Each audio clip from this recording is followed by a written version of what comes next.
दूसरी बात क्या है कि ये नरेंद्र भाई के जो सरेंडर है अदानी जी के सामने, ये हमें बात समझ में नहीं आ रही कि किस कारण से इतने आसानी से वो सरेंडर कर रहे हैं, क्योंकि उनके चलते देश को खतरे में उन्होंने डाल दिया। और मैं आपको इस प्रेस वार्ता के दरमियान बता दूंगा कि देश को किस तरह से खतरे के बादल सामने आ रहे हैं।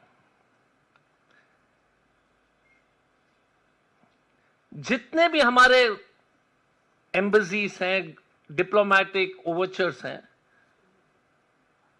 ये वो सब लोग जो सरकारी तंत्र सुनिश्चित, पूरी तरह से सुनिश्चित कर रहे हैं कि अदानी जी का बिजनेस ग्रो हो जाए। मैंने आपको इजराइल, बांग्लादेश, ऑस्ट्रेलिया के पावर के बारे में बता दिया। ऑस्ट्रेलिया का कोल माइनिंग, बांग्लादेश का पावर, इजराइल के साथ अनेक करारें जो उन्होंने किया। अब बदनामी कैसे हो रही है? फर्स्ट एग्जांपल, केन्या के एयरपोर्ट।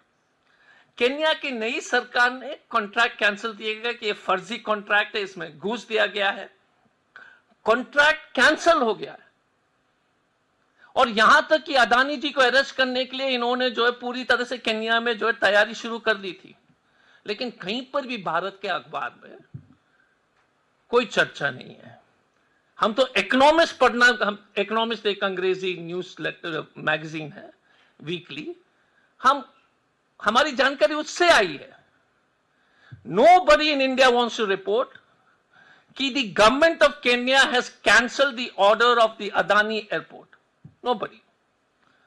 हम उम्मीद करते हैं, मैंने पहले भी लगातार अपने प्रेस कॉन्फ्रेंस में ये उम्मीद जताया कि किसी न किसी दिन भारत के कुछ जो ऑर्गेनाइज मीडिया है उनके दिल बदल जाएंगे और ये आप लोग रिपोर्ट करेंगे। तंजानिया में पोर्ट प्रोजेक्ट जो है बागामोयो, नो रिपोर्ट इन न्यूज़पेपर। हम अभी बात कर रहे थे हमारे साथी से, मैंने कहा कि कोई यूट्यूब चैनल को बता दो यार, मैं तो कम से कम उनसे रिक्वेस्ट कर लूंगा कि कवर कर लो, क्योंकि ये देश के हित में है। यूट्यूबर के लिए में हम मजबूर हो रहे हैं प्रेस कॉन्फ्रेंसेस में। But look at it, Kenya is cancelled, Tanzania is cancelled, Kenya airport, Tanzania port. Myanmar में एक पोर्ट भी फेल हो गया, म्यांमार का पोर्ट प्रोजेक्ट। श्रीलंका में तो एक जो है राजनीतिक भूचाल वहां जो है आ गई थी, ये अदानी जी के पोर्ट के कॉन्ट्रैक्ट के चलते। हम्बटोला के पोर्ट के बारे में सबको जानकारी है, but no coverage in the Indian mainstream media. आप बताओ यार, भारत की बेइज्जती हो रही है और कोई कवरेज नहीं है।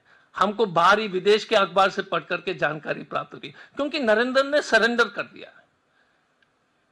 लेकिन मैं अनुरोध करता हूं कि मेन स्ट्रीम मीडिया से कि यार नरेंद्र तो सरेंडर कर लिया, लेकिन आप लोग तो थोड़ा सा तो यार please, I am not you are brave people, you all have to fill your EMIs, I respect that, you all have to do your job, no seriously, because I also have worked in companies and all, but मालिक लोग को यार, if they are just censoring all the news across the world, it is not a good thing। फिर जून 2015 में मोदी जी बांग्लादेश गए। आपको मालूम है कि फिर झारखंड के गोड्डा में जो पावर प्लांट बिठाया गया, आदिवासी के छाती में चढ़ करके जबरदस्ती जमीन लेकर के बर्बाद करके किस तरह से किया गया है, और निशिकांत दुबे का कॉन्स्टिट्यूंसी है। वही महान निशिकांत दुबे जो हर हमेशा non stop uninterrupted verbal diarrhoea के पेशेंट है। वर्बल डायरिया मतलब लगातार बोलना, डायरिया है। Nishikant Dubey is a victim of verbal diarrhoea of perennial consequence, because वो कभी ठीक ही नहीं होता है। नॉट फ्लॉक्स, मैंने कितने बार बोला निशिकांत भाई, नॉट फ्लॉक्स ले लो, कुछ ले लो।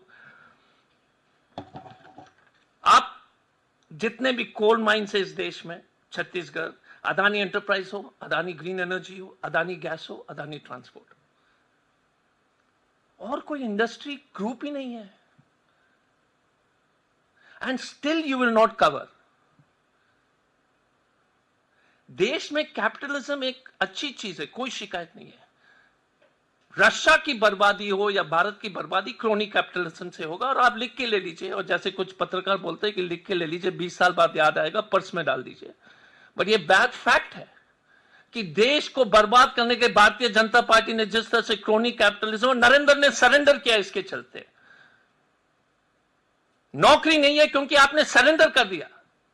There is no business environment in this country because एक ही तो है, सबका मालिक एक है, मोदी जी नहीं। ये गलतफहमी दूर कर लो, सबका मालिक मिस्टर ए है, नॉट मोदी जी। ये गलतफहमी कम से कम प्रेस कॉन्फ्रेंस में तो दूर कर लीजिए।